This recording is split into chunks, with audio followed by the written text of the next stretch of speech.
പാതിവില തട്ടിപ്പ് കേസിൽ മുഖ്യപ്രതി അനന്തു കൃഷ്ണനെ ക്രൈംബ്രാഞ്ച് കസ്റ്റഡിയിൽ വിട്ടു. 2 ദിവസത്തേക്കാണ് കസ്റ്റഡി.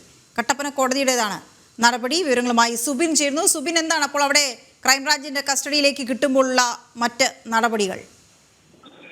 കട്ടപ്പന തങ്കമണി എന്നീ കേസുകളിൽ പോലീസ് സ്റ്റേഷനിൽ രജിസ്റ്റർ ചെയ്ത കേസുകളിലാണ് നിലവിലിപ്പോൾ അനന്തു കൃഷ്ണനെ പാതിവില തട്ടിപ്പ് കേസിലെ മുഖ്യപ്രതി അനന്തു കൃഷ്ണൻ നിലവിലിപ്പോൾ ക്രൈംബ്രാഞ്ച് കസ്റ്റഡിയിൽ വിട്ടിട്ടുള്ളത്. കട്ടപ്പന സ്റ്റേഷനിൽ 3 കേസുകളും തങ്കമണിയിൽ 2 കേസുകളുമാണ് ഉള്ളത്. ഏകദേശം 5 കോടിയോളം രൂപയുടെ തട്ടിപ്പ് ഈ 5 പരാതികളിൽ നിന്നായി ഇയാൾ തട്ടിച്ചെടുത്തു എന്നുള്ളതാണ് പരാതി. സംഭവവുമായി ബന്ധപ്പെട്ട് ഈ അനന്തു കൃഷ്ണന്റെ അറസ്റ്റ് രേഖപ്പെടുത്തിയിരുന്നു. ഇതിനുശേഷമാണ് നിലവിലിപ്പോൾ ഈ ഒരു കട്ടപ്പന കോടതിയിൽ ഹാജരാക്കിയ പ്രതിയെ 2 ദിവസത്തേക്കാണ് നിലവിലിപ്പോൾ ക്രൈംബ്രാഞ്ചിന്റെ കസ്റ്റഡിയിൽ വിട്ടിട്ടുള്ളത്.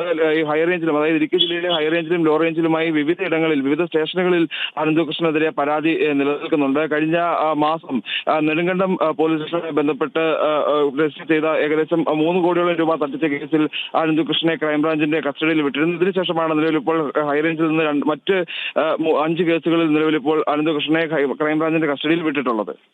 ഓക്കെ, ശരി സുബിൻ.